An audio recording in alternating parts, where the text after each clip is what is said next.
Lovely to see you. Nice to be here. Can you tell us when and where you were born?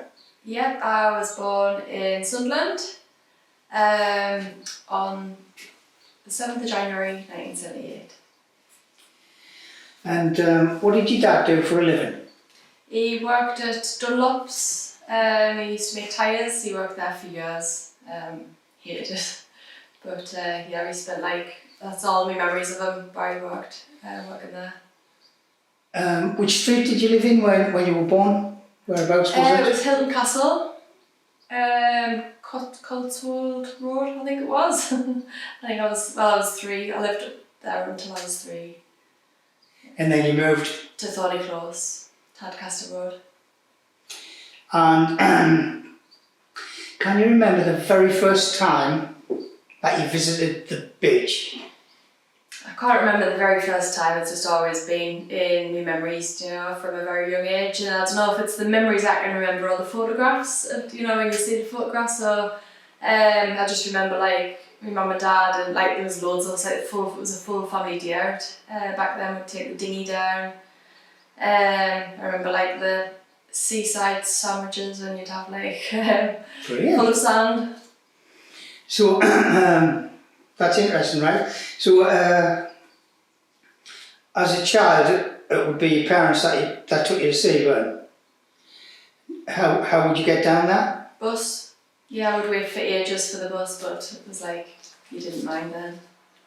Now, Seaburn has changed over the years, and all the ladies and gentlemen have told us about things that were there. Mm-hmm. Now, I'm going to try and provoke your recall and see if you can remember. Was there any shops that stick out in your mind when you went down to Seaburn? No, I can't remember any shops. I remember, I think it was a place where you could get buckets and spades. I can't remember. I just remember getting a bucket and spades sometime down there. I haven't got a clue where. I remember the chip shop and the fair. That's as much as I... Was the fair still there when you were...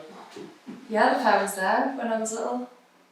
My mistake. What I meant was the original fair used to have a big dipper and a big wheel and everything. I don't remember. I don't So remember were what they it was all like. gone? I just remember there being a fair there. What about any events that took place down to Seaburn? Can you remember any events? Yeah, I remember bonfire night. There'd be it was a brilliant display back then. You'd come along all the lights along the road, and then we'd sit on the banks along at Roga, and yeah, that was a really I remember that well. Where would the bonfire actually be? Would it be on the I field? remember actually seeing the bonfire. I just remember the fireworks. Oh. I just remember they'd say good night at the end in the sky, and I was amazed. Can you ever remember going down Seaburn and being a circus there? I can't. That's okay. No.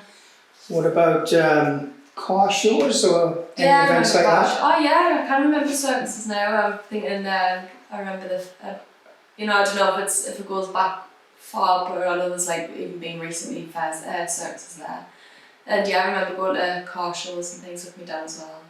Would your dad and mum take you there? Would that? Yeah, well, it would normally be my dad and my mum be at home cleaning the house. Can you remember how you felt about that? I didn't really think about it. I just used to think, oh well, my mum's getting the house nice and tidy, and we're going out, so it wasn't. I didn't think anything of it. So when you were on the beach, what activities would you be up to as a child? I just remember being in the water. I don't remember much else. Just having just all of us would be in, plunging, and as a kid you obviously didn't feel the cold anyway, so be me knickers and vest and that on. Was there any donkey rides there when you were I don't remember any donkeys. Okay. Now, as you matured, as you grew up, as you became a teenager, did you ever visit Seaburn as a teenager? It was more when I was in that horrible teenage stage and would be going to the fair to hang out. It wasn't anything, it was nothing therapeutic. It was just more to hang around down there. Other than that, I'd sometimes go down, like with my cousin, would go on the beach, but again, it was just to hang around. So when you say hang around here, it would just be groups of teenagers just together? Just gathering like around the fair and things, starting and going on the fair and then just staying there for like a few hours. Was there anything for teenagers to do, just apart from the fair? I don't remember much. No. Do you remember anything about a Boxing Day dip? Does that ring any bells? Yeah, I remember the box. I can't remember, what my earliest memory was of that. I've always been aware of it, but I've never taken part. Okay. Well, when and how or where did you learn to swim? The leisure centre was a mixture of a few different swim baths where I would go to. The leisure centre, swim baths at Washington. But yeah, it'll probably be in the leisure centre where I actually learned. On Newcastle Road, possibly. Yeah, I used to go there as well. Did you have any teacher or trainer or anything like that? Just self-taught? Yeah, my dad my mum and dad would help. Now, would you describe yourself as a good swimmer or I'm a strong swimmer, breaststroke, but I'm not very good at front crawl. And I had to do a life, I've done a life-saving course at the beach, like to be a lifeguard. You had to swim so far in so many minutes, and I only had a short space of time to be able to get that speed up. And I didn't have time to learn front crawl, so I had to really go for it with breaststroke. So I've just stuck with that. Right. So, can you describe in detail how you became interested in cold water swimming? Now, you mentioned about being a lifeguard, so did the lifeguard come first before the cold water swimming? Or? No, the cold water, I've always, since I was little, my mum's told us of this, that so when I was little and I was in the bath, she could never get us out of the bath. So one day she filled a jug with cold water and threw it over us, and I loved it. I screamed, but loved it and told her to do it again. So now with what I do, my mum's it just doesn't surprise us that this is a new job because of how much I loved the buzz of cold water when I was little.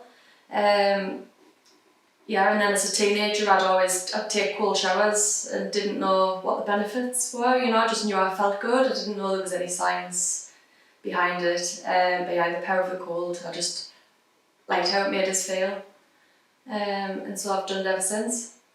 So your mum's responsible for all this? Yeah, even though it was cruel, it could have been cruel, but yeah. So can you describe a bit more about your journey into the cold water swimming? I mean, you said that you enjoyed the sensation of the cold. Yeah. But how did that take you to where you are today? So where did it begin and where did you move on from there? So once I had kids, I'd go down, we'd go down the beach and I'd always go in the sea and go in up to my neck. And just be in for a few minutes. It wasn't to swim as such, it was just to be in the cold, and just enjoy, because you just switch off, you've got no thoughts, all you're thinking about is how cold you are. And then it wouldn't be as regular, nowhere near as regular as what I do now, but I'd go down just maybe once a month and go in and then it was only in I think it was 2017, I found a swim club down at Roga. Roga Bathing Group they're called, and I found the group on Facebook. I found it on a thing in a cafe actually by going to a yoga class down there, and then I signed up and said, I'll come down. It was every Sunday and every Thursday, so I went at the Sunday morning one with my sister, and that was a weekly thing, so I just started going weekly, and then I thought why just do it weekly, I want to do it daily. So this was at Roga, and I thought I'll go along to Seaburn because I prefer the beach along there. There's just it's more, it just feels more expansive and everything. So I started going there every morning. I thought there was a girl in the group and she said, does anyone fancy going into the sea at 7 o'clock every morning? So I was like, yeah. So we started it, and then a few of them dropped off because of work reasons and stuff. And I just kept it up all that time, like going every single morning, sometimes on the night as well. You know, and I just absolutely loved it. And as well, before that, I should have mentioned, but I went to do yoga training, and part of the training you had to take a cold shower every morning at sunrise.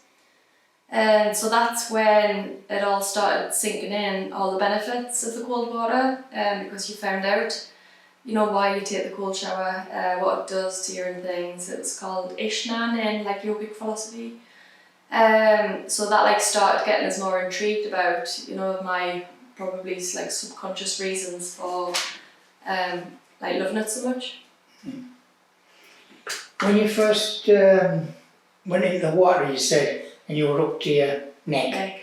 So that's some way out, is that, I presume? No, it doesn't necessarily. You could literally just go into like your thighs and then dip. Go like that's what we actually recommend.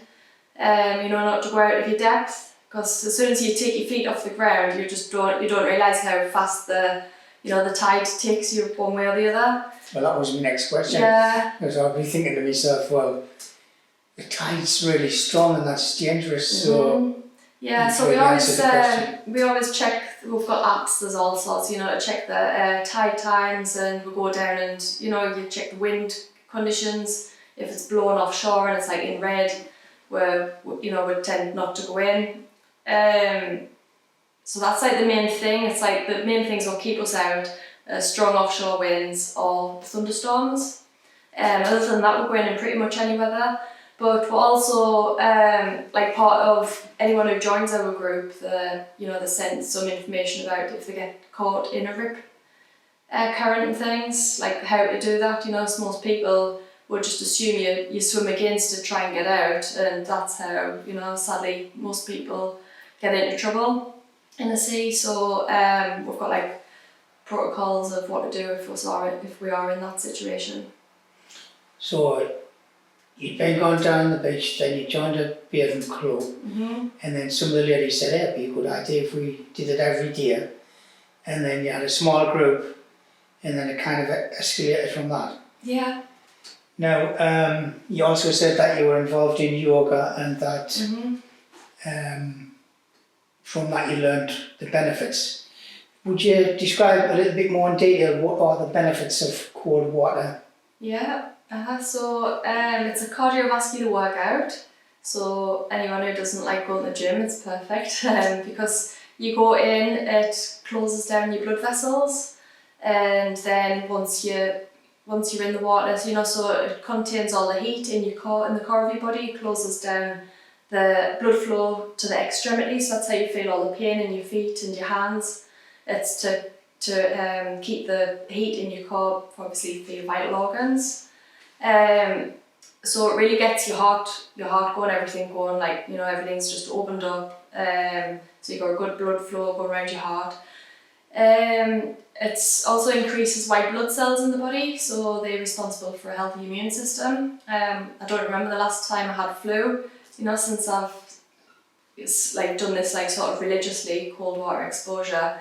Ever since I've been doing it daily, I've never had flu or any nasty ailments. And other than this, it's it increases brown fat in the body. So brown fat burns white fat. So white fat is the sort of fat what we consider as like flabby sort of fat. So it's like really good for your metabolism, speeds your metabolism up. And so they're like the main physical ones, but also like your mental health as well. It just clears your mind.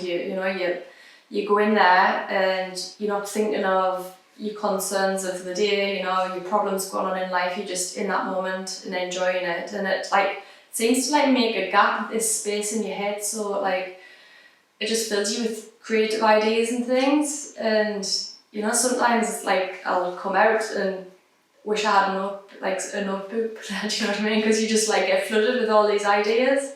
So would it be fair to say, I'm total novice about this, but would it be fair to say that it was a bit like meditation? Yeah, definitely. It's definitely a form of meditation.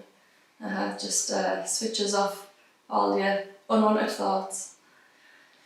How long would you spend in the water in a typical session? We normally recommend up to 3 minutes. And you know, people when we say, would recommend longer than 3 minutes, and they're like, look and say, I'm not staying in for that long. You know, the newbies, they'll be like, we're in and out for like a couple of seconds. And then I'll say, just like, trust it. Once you get your shoulders in, your body starts to heat up. And it's just having like that 60 seconds of trust that you're gonna feel fine after after those like around 60 seconds. And then once they've passed that, they're like, I don't want to get out. And you know, so we do encourage them to get out after like a few minutes, because it can be quite, you know, misleading, because you're feeling warm in the sea all of a sudden, so you think you can stay in for ages. And it's not until you come out that you start to struggle with warming up, if you have overdone it. So you've got to be really careful with that. So the main safety tip, whatever we're going to advise really, is to do it gradually, build up your time gradually. Even if you feel like you could stay in for longer, start off with like a few minutes, take cold showers at home to help you build that resilience, to get yourself more conditioned, and then just build that time up. Now, I'll talk about that, about being a novice and starting from scratch and where you go and everything. But I'm sure someone mentioned that you trained or been instructed by Wim Hof? Yeah. Can you describe it that in more detail, please? How did you get to know him, or So what happened? when I was swimming with the Rocket Bathing Club, I'd be, you know, loads of them would be going down naturally swimming with wetsuits and things on, and no matter what time of year it was, I'd be in my bikini. And one of the lads said to us, he's called Chris Nicholas, he runs the Ice Guys.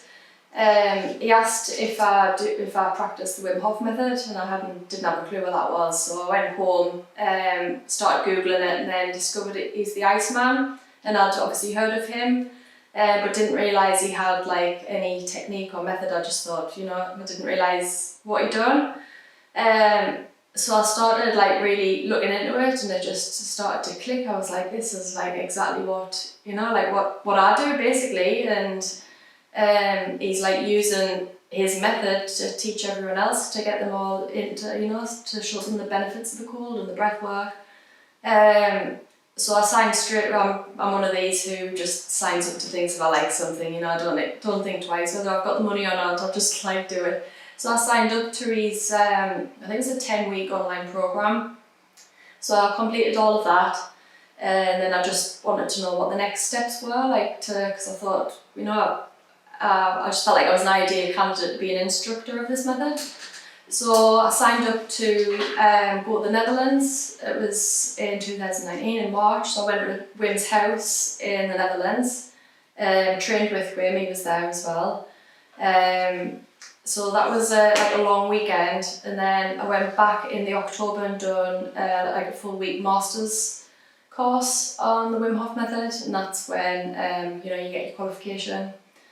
So I qualified as a Wim Hof instructor, and so that's how I'm here. What was Wim like as a personality, as a person? Yeah, if you've seen him on telly, he's exactly like that. He's brilliant. He's a really lovely soul.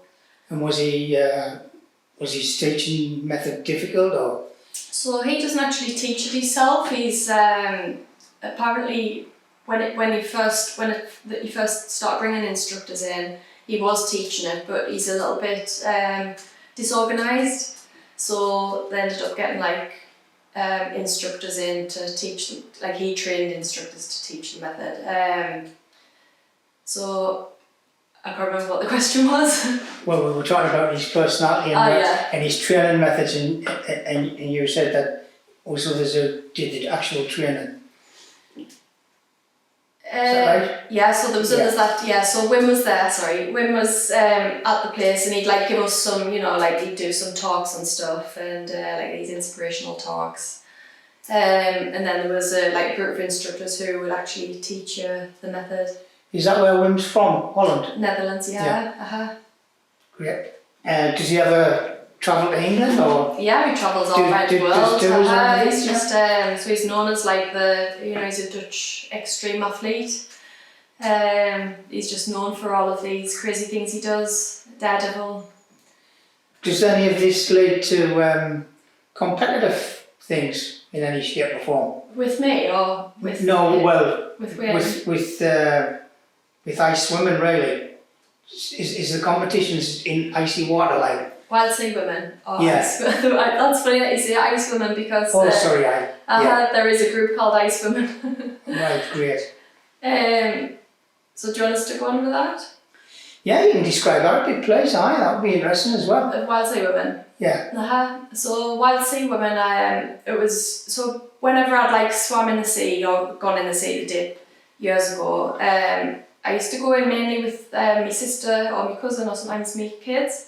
They'd start coming in, and other than that I couldn't really get any more people to come in. I'd like try and persuade my best friends, and they just used to tell us where to go. They thought I was crackers. And so then during lockdown, it was actually June 2020, I'd put a post out and asked if there was any women fancied, just meeting up on the beach. My idea behind it was that we'll do some breath work to help relax them and some meditation and then go in the sea. So it was like more of, instead of just going down for a dip, everyone being nervous, it would just be like a class and lead them into it.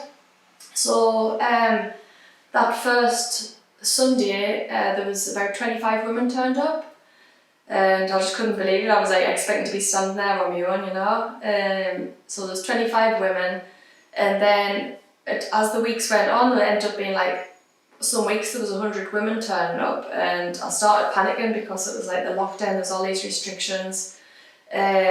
So I put a booking system in. I just panicked and put a booking system in. It was free still, but it was just so I could control the numbers. So there was this 1 week where there'd been like over 100 signed up, and I had to split them all up and like say, can you come down at like half-hour intervals?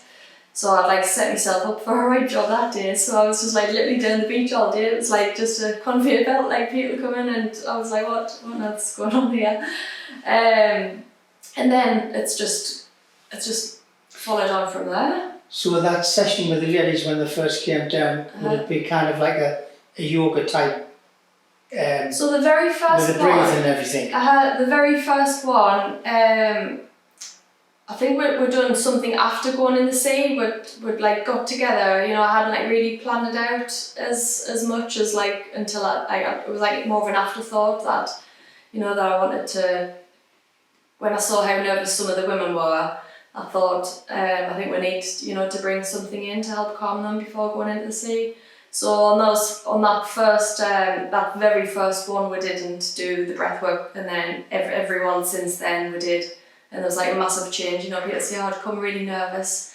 They don't like being with other people, they'd come on their own, all these nerves, someone's terrified of the sea, someone's terrified of the cold, scared of people, everything. Like they come with all sorts of fears, and I think that's like, they get the best results from it. And then we do the breath work, and they're just like so proud of themselves, like for facing those fears, you come out, just feel that sense of accomplishment because you've overridden your fight or flight.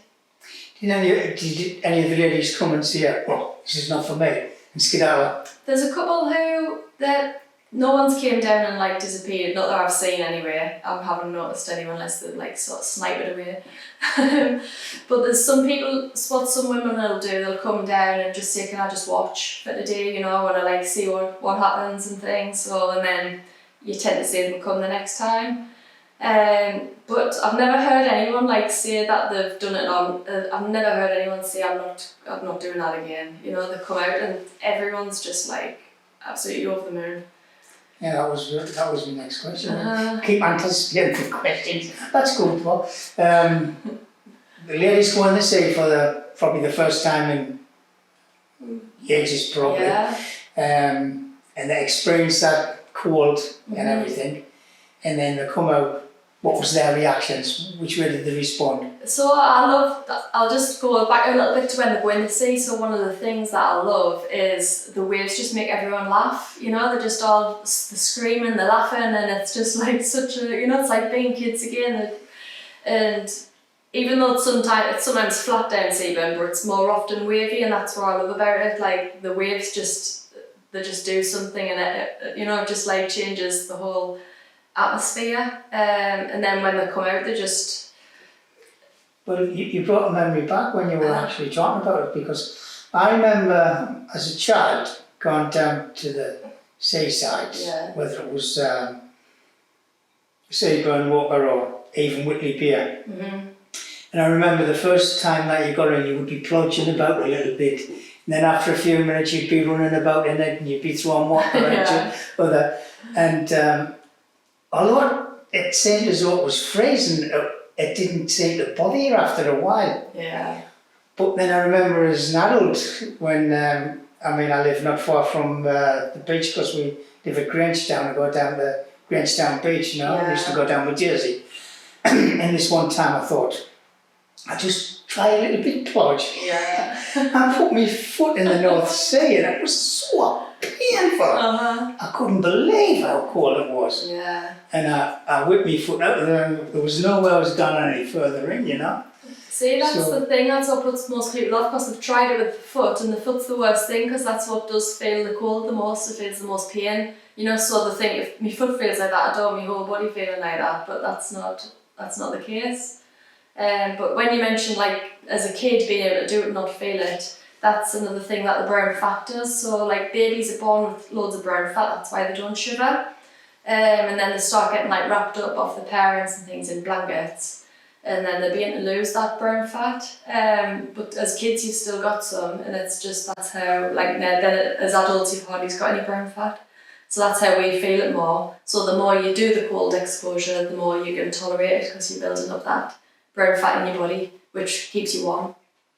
So you start off with the class on one day, you had so many that you couldn't more or less go. Yeah. How things have progressed from that time now? Do you have like set times every week, or do you have classes every day, or which way does it work? Yeah, so after a few sessions, I started getting other women reaching out to us and saying, do you offer these at this beach, and then, so the next one I think was Seam. It might have been Seam or South Shields, I can't remember which one came first, but like it was women who I knew, they said, can we maybe have one at our beach. And so at first, like, I would go along and lead them, and I thought, I can't be doing this at every beach.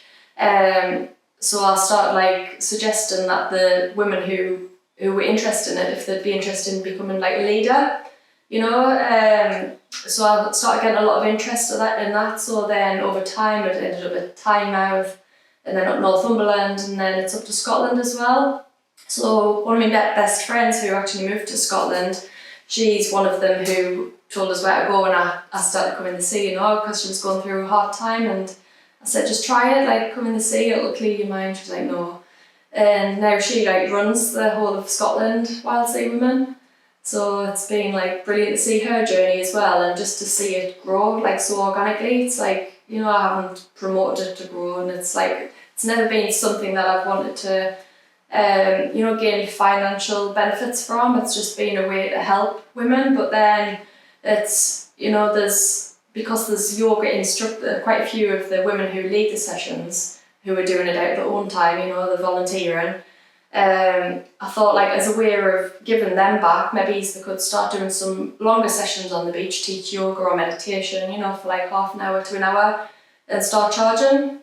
And then they would get Wild Sea Women would take a small percentage just to go back in to like keep it going. So that's how we're running it now. So the majority of the sessions are free, but we do have like some paid for sessions as well. Part of this project was we had school children in. Yeah. And we worked with a few schools in the area. One of them was Seaham, so I had to go through Seaham early in the morning and sort of like chart the place out and see what was what. It's a lovely place. Anyway, you'll probably know this yourself. Where the beer is, there's like. Yeah, that's where we It's like beer, isn't it? Yeah, that's where we And there was these two ladies sitting in chairs, 5 o'clock in the morning, whatever it was. So I was up really sharp. And I said, hello, and I told them what I was doing. They said, oh, we're going for a swim. And I thought, oh, you're nuts. Yeah. But it seemed a pleasant place. So that's what I was going to say next is, you said you love Seaburn. What other locations would you recommend or you found pleasant or whatever? Yeah, so Seaham, so that's where we've got another one of our sessions on a Sunday morning. And that's a brilliant one for, especially for beginners, because it's very rare that there's waves there. It's a nice place if you want to actually swim as well, you know, because of how still it is. And it just feels like it's, you know, it feels safe there. So, you know, it's like a difficult one because if I go on holiday somewhere and there's like a beach and I want to go in, I'm really wary because I don't know it, you know, unless there's people around and you can say like what's, you know, do you know if it's safe here, because there's sometimes like rips and you don't know where they are. So what I tend to do if I'm on my own, you know, and I haven't been to a beach and not sure of it and I want to like go in, I'll just go into like the total shallows where it's, you know, where the surf's coming in. And I'll just like lie down in it just to get the cold water fix. You know, that's just a way of making it safe. Yeah, you mentioned how it's spread a little bit around the northeast. Is there a national organisation and do you correspond with each other or not? With Wild Sea Women? Yeah. Yeah, so we've got like a group with all the leaders in, you know, like team group, so we all. And what happens, so my daughter looks after all the booking system and everything, which is like a job and a half. I used to do it and wasn't coping with it very well, so handed that over to my daughter. So what the ladies do is every Sunday they'll like say what time sessions they want to offer that week, whether it's paid for. You know, so we've got all these, it's all like a protocol, what they go through if they want like different types of classes on, you know, because there's just a massive variety. We've got one of the girls who does like fire dancing and stuff. You know, there's just all sorts. Great. So yeah. So you've swam, as you said, in Seaham and in Sunderland. Have you ever been down South Shields or any of the local beaches? So South Shields at Trow Rocks, that's another one. Or Little Haven. Colour Coats. Tynemouth is always really wild, so I'll tend to avoid that one. It's more of like a, you know, it's a big surf beach, that one. And yeah, I've been in a few up Northumberland, Cresswell, down at Hartlepool. So all the places that you've been in the sea and that, what would you say was your favourite location and why? Definitely Seaburn, you know, it's not just because of, well, it probably is because I'm from here, but I just feel like it is home, you know, I feel safe there, I feel like I just have, just I know it, you know, I've got like I just feel like such a connection when I go to Seaburn, like that's me. Would it be fair to say there's a kind of a spiritual thing going on as well, or not? Or is it just you like feeling that peace when you're in the water, you know? Yeah, it's that aspect of the spirituality as well, I think, you know, it's I can't like put it into words, it's hard, but yeah, I do, I just feel like so peaceful at Seaburn, and I think it is because I feel like I understand that beach more than any other beach. So when you're actually going, the day that you go, the session that you're on, are you really excited about it as what you were when you first started? It depends. So, like, what if it's, you know, if it's a time that I've got to be there, it's different because what I would normally do is go, like, I'd get up and go when I felt like going. Now it's like to be there at a specific time, and as I do, you know, I really look forward to it still, but it's different to like going, you know, just going down spontaneously sort of thing, just think, like the sky's lovely, I'm going to go down now, you know, so it just depends because when we go on the planned time, you know, that you don't know what the weather's going to be like, and sometimes, you know, even though like we love going in any weather, if it's like really windy or rainy, it's just like, oh, you know, that you could be staying home and things. There's all of these things, you know, so the majority of the time it is like nice, you know, to go down, and other times you do have that resistance, but I think it's about, you know, because when you come home you feel the same way as how you feel every time, you know, but the beforehand can be different. So that's just always a reminder of whether I feel like going or not, I know I'm going to come home feeling good, regardless of how I felt before going. There's two things I thought of when we were talking. There's a lot of people are depressed these days because of what's going on. Yeah. You know, there's some awful things happening economically and all kinds of stuff, you know, COVID, the rest of it. Would it be fair to say that people who've been depressed have been benefited by what yeah, you've done? definitely, and I think that's been like the main reason that people have came. You know, I hear loads of stories, you get everyone's stories when you go there, and like I started like thinking, God, like I couldn't believe that, you know, that what some people are going through, you don't realise until you see it for yourself. And the main thing that anyone says that they go for is, you know, for the mental health. And I've seen a massive difference in like loads of the women who've come down, and then, you know, they fall off, stop coming for a while, and then, you know, they start declining in the mental health, and they say I need to come back, and it's just getting them back, you know. It's like, it's sometimes hard to just make that step of coming back once you're in, you know, that dark place and things. But yeah, that I think the majority of them know that once they do go back, it like really lifts the spirits. Well, a couple more things. And I'm a novice, right? I'm a lady down the beach for the first time, or just heard about it and want to get involved in it. What's the process? What would you recommend? How do you start, and how do you move forward? Yeah, so you'd start by going on the website and booking on, and then you'd get an email to give you all the safety information. I mean, not sure whether everyone reads it, but at least they've got it. And then they'd come down, meet, you know, I'd say like try and get there a little bit early. So that in that email as well, it would tell them what to bring. So, you know, not to go out and buy all these expensive equipment to start with, give it a go first. So we'll have a few spare toe floats. So these are just something what you put around your waist. It like inflates.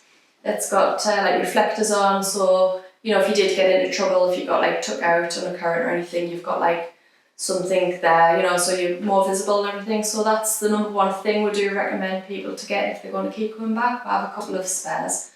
So everyone would get there, they'd sit down in a circle generally, would sometimes have a fire depending on the weather and things. And then we'd just like start by, so I'd ask if anyone's new, you know, put the hand up and welcome them. And then we'd just like tell everyone to close their eyes, take a minute to just feel how they're feeling, you know, if they're feeling nervous, just acknowledge that.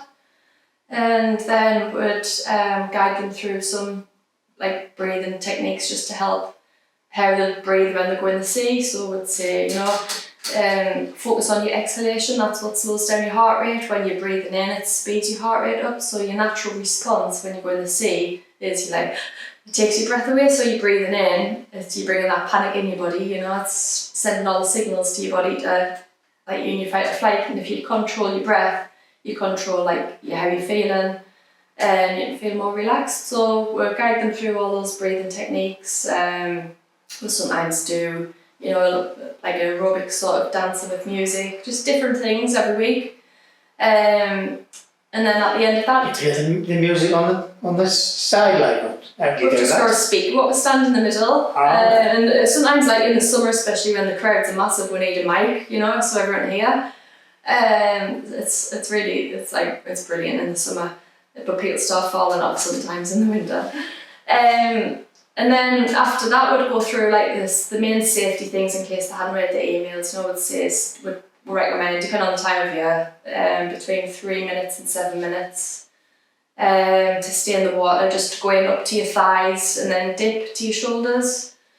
And just So how long would the dip last for? like up to 3 minutes. Oh, up to 3. Mm-hmm. So what we generally do, just to get every, because loads of them are just standing there and they don't want to do it, they're just like hovering. So we sometimes like get in a circle and we'll say like after 3, we'll count down, and then after 3 we'll all dip our shoulders under, and then everyone just screams. So that's like one way of doing it. So and everyone's responsible for themselves, responsible for keeping check of the time, and then we'll come out and have cuppers and things. You mentioned obviously the safety issues that you've got and everything, yeah, and that sounds great because you're all in a group and you can watch each other and all that stuff. What about, is there any other dangers in the sea itself? I mean, I remember Hayleigh Walker when he went down into the sea and a jellyfish stung him. Yeah. So, I mean, we do see jellyfish. Yeah, there's loads. We get loads. It's like certain time of the year in the summer, from about I think it's about June or July or something till about September. It's just sometimes like jellyfish soup. It's like you can't see the water for the jellyfish, and some people will not come at all. That puts them off like massively.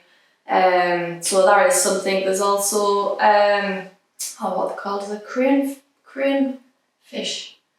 I need to think of this name. They've got these little spikes on them. I don't know if I can't remember if that's the right word for them.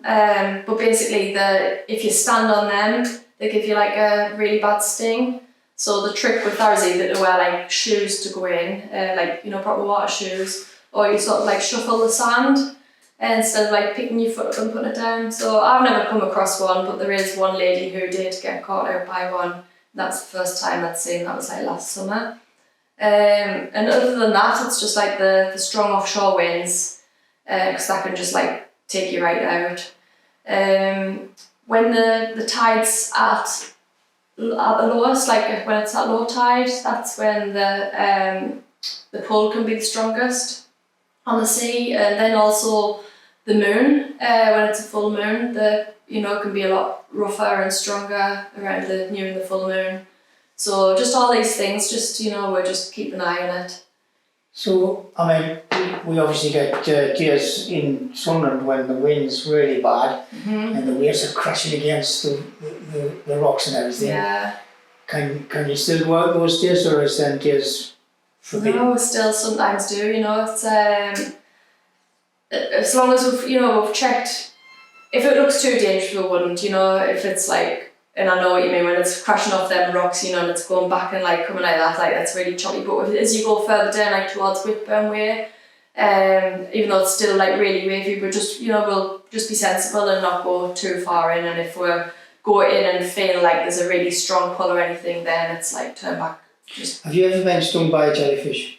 I have, yeah. What was that like then? I didn't feel it. I just had a really bad scar for ages. It like lasted months. So yeah, it hasn't put us off. It didn't put you off? No. And this lady who was injured, what was the repercussions of that? I mean, did she scream? Did she come out and I'm never coming back? No, she was fine. She just said, I think I've been stung off a crayfish. I need to find out his name. Yeah, and so I think it's just it was just a case. I said, go when you get home, like you put it in hot water as hot as you can, as hot as you can manage, and that helps to get rid of the sting. Is there any chance at all of someone getting a heart attack from the shock? So how would you cope with that if somebody went in the water and started having a heart attack? Yeah, so there's obviously the first thing, there's the 999. We've always got our phones on us. There's defibrillators along there. There's actually one what was put there quite recently. Like we've done we fundraised for it with Red Sky Foundation. So I mean, thankfully we've never came across that anyone with that happening. But that's another thing. What's in like the precautions when people sign up, and I know some people aren't aware if they have got heart conditions, but we're advised against coming if anyone does have severe conditions. What about someone with asthma? Yeah, I suffer from asthma, Yeah. and I'm thinking, well, another cold snap, a change in the weather can bring it on, and I start struggling with me breathing, you know.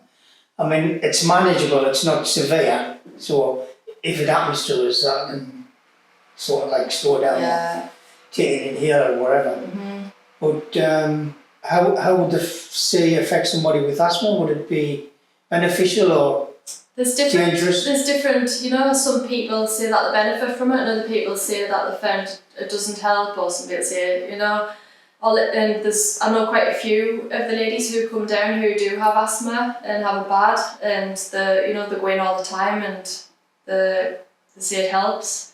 So, you know, I never like to give medical advice, because I just think it's, you know, everyone knows their own body more than anyone else, and it's just everyone's responsibility to just take precaution if they're unsure to seek, you know, professional medical advice.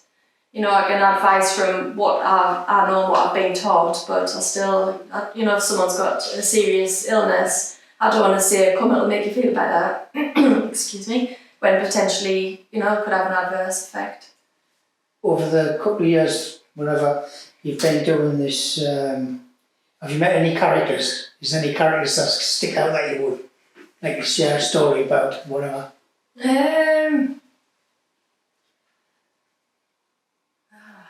It's a good question. It's like there's loads of like brilliant personalities, you know. It's I remember this the first thing that popped in my head there was this lovely lady who came down. It was her first time, and she came in a wetsuit. Because there's quite a few come down in wetsuits to try it out first, you know.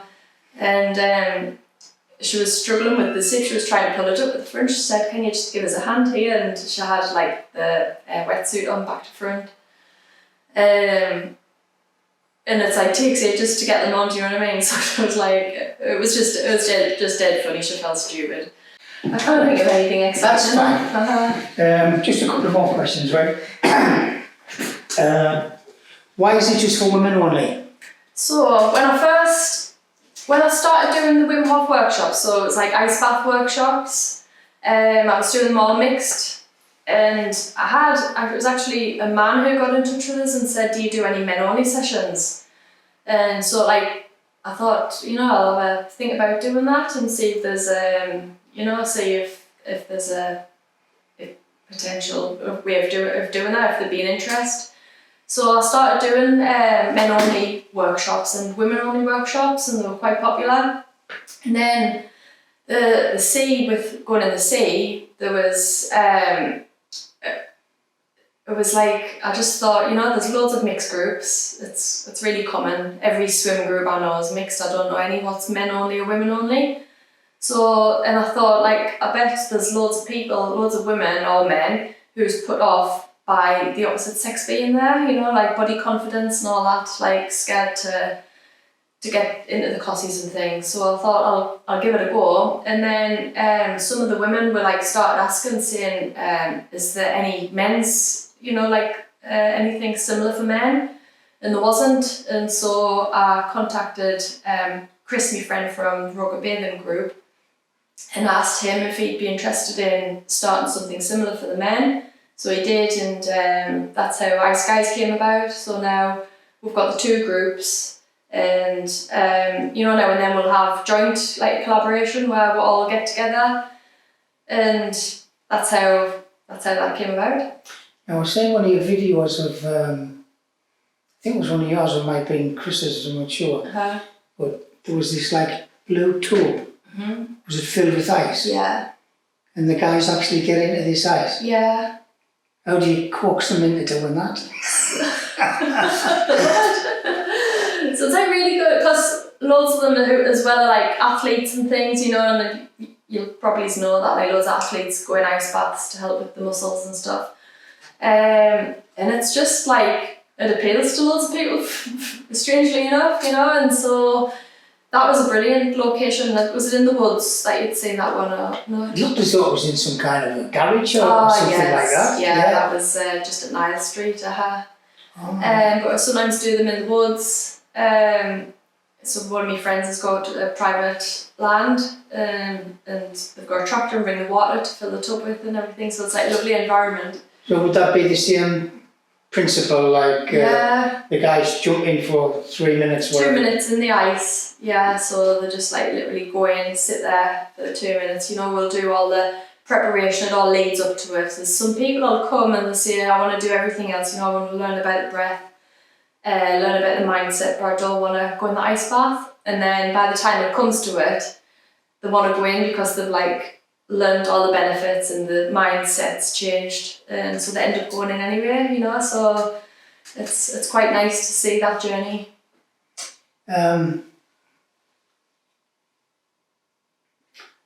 Yeah, that was one to ask is, have you got any future plans? Are you just happy with where the things are, or have you got plans for it to spread out further, or just see how it goes, or whatever? Yeah, so I currently like do ice bath workshops anywhere where I'm asked to go, you know, I'll be asked, contacted and saying, can you deliver one here, there? I do them at Seam Hall. But it's hard like finding venues that can cater for ice baths, you know, like a lot of businesses don't have outdoor space, or they'll have it indoors and it just makes a real mess, you know, you don't know how to judge how to fill the water, because you can get someone who's like really big, goes in like tall, and they sit in and, you know, it's just like all the ice goes everywhere. So that's the interesting thing. These blue tubs, how do you get the ice in the first place? How do you freeze the water so that you can fill the water? You've got to buy the ice. You've got to buy ice? Yeah, I go to Booker's, like the wholesale, and buy boxes of ice. Yeah, I wish I had a better way of doing it, but I don't. How much is a box of ice by?